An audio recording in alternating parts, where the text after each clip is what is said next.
নমস্কার বন্ধুরা, আপনাদের সবাইকে জানাই এমডি কিচেনে স্বাগতম। তো সাধারণত আমরা সয়াবিন খেয়ে থাকি, তাই একঘেয়েমি সয়াবিন খেতে খেতে মুখে রুচি চলে যায়। তাই ভাবলাম আজকে রেসিপিটা একটু নতুন স্টাইলে করব।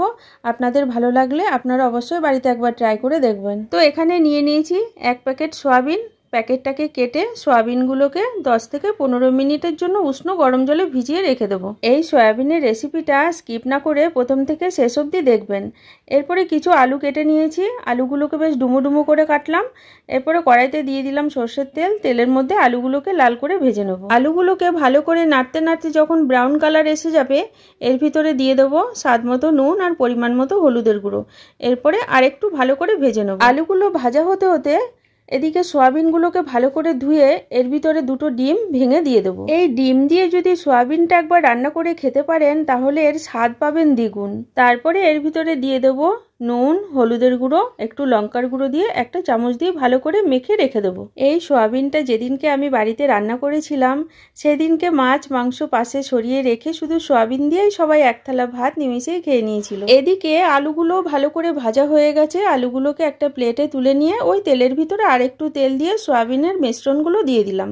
এই ডিম মাখানো সয়াবিন কিন্তু ভালো করে তেলের ভিতরে ভাজতে হবে, ঠিক এইরকম লাল লাল করে, না হলে কিন্তু খাওয়ার সময় একটা আস্তে গন্ধ আসতে পারে। সয়াবিনগুলো ঠিক এইরকম লাল লাল করে যখন ভাজা হয়ে যাবে তখন একটা বাটিতে তুলে নেব।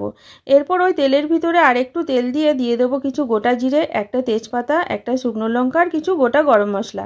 এরপরে ফোড়নটাকে একটু নেড়ে দিয়ে এর ভিতরে দিয়ে দেবো পেঁয়াজ কুচি। পেঁয়াজ কুচিটাকে ভালো করে লাল করে ভেজে নেব। পেঁয়াজটা ভাজতে ভাজতে আর একটা কথা বলে রাখি, আমরা সবাই জানি মশলা ভালো করে ভাজা হলেই কিন্তু তরকারিতে টেস্ট আসে বেশি। এরপর ওই পেঁয়াজের ভিতরে যোগ করব 1/2 চামচ আদা বাটা, 1/2 চামচ রসুন বাটা আর কিছু টমেটো কুচি দিয়ে 1 চামচ পরিমাণ মতো নুন দিয়ে দিলাম। এরপর একটা বাটিতে 1 চামচ হলুদের গুঁড়ো, 1 চামচ লঙ্কার গুঁড়ো, 1 চামচ জিরে ধনের গুঁড়ো আর 1 চামচ কাশ্মীরি লঙ্কার গুঁড়ো একটু জল দিয়ে ভালো করে ফেটিয়ে ওই মশলার ভিতরে দিয়ে দিলাম। যেহেতু সবকিছু গুঁড়ো মশলা, তাই এইভাবে মশলাগুলোকে জলের ভিতরে গুলিয়ে যদি দেওয়া হয় তাহলে মশলাটা খুব সুন্দরভাবে ভাজা হয়। এই মশলার ভিতরে যোগ করব ভেজে রাখা আলু আর ভেজে রাখা সয়াবিন। এরপরে মশলার সাথে ভালো করে কষিয়ে পরিমাণ মতো জল দিয়ে দিলাম। জল দেওয়া হয়ে গেলে ভালো করে নেড়েচেড়ে ঝোলটাকে ফুটিয়ে নিতে হবে।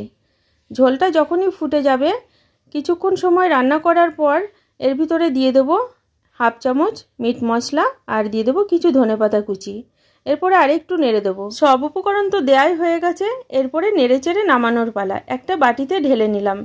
দেখুন বন্ধুরা কতটা লোভনীয় হয়েছে। এটা দেখতে যেমন সুন্দর হয়েছে, খেতেও কিন্তু অসাধারণ। আপনারা একবার বাড়িতে ট্রাই করে দেখবেন। ভিডিওটি যদি ভালো লেগে থাকে একটা লাইক, শেয়ার, কমেন্ট করবেন। আর আমার চ্যানেলে যদি নতুন হয়ে থাকেন তাহলে চ্যানেলটিকে একটা সাবস্ক্রাইব করে দেবেন। ভালো থাকবেন বন্ধুরা, নমস্কার।